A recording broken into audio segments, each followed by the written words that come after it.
Doctor Mohammad Yunus এই যে সিগন্যালে বসে আছে কোনো ধরনের ভিআইপি মুভমেন্ট ছাড়া, এই ঘটনা ছাড়াও গতকাল থেকে এমন কিছু ঘটনা সামনে এসছে, এমন কিছু বক্তব্য বা এমন কিছু চেঞ্জেসের কথা উপদেষ্টাদের কাছ থেকে শোনা যাচ্ছে, যার উপর বেস করে অনেকেই আশাবাদী দেশটা আসলেই পজিটিভ দিকেই আগাচ্ছে।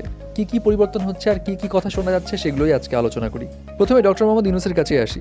সবাই শকড হয়ে যায় যখন এই ভিডিওটা সবার নজরে আসে, কারণ আমরা কখনো ইমাজিনও করতে পারিনি একজন ভিআইপি এইভাবে সিগন্যালে বসে থাকবে। কিন্তু ডক্টর মোহাম্মদ ইউনূস প্রধান উপদেষ্টা হওয়া সত্ত্বেও তিনি সিগন্যালে তার গাড়ি নিয়ে বসে আছেন, অপেক্ষা করছেন সিগন্যাল ছাড়ার, যেটা কিন্তু একটা নজিরবিহীন দৃশ্য। যদিও তার ভিআইপি প্রোটোকল ছিল, এখানে সিকিউরিটির অ্যারেঞ্জমেন্ট ছিল।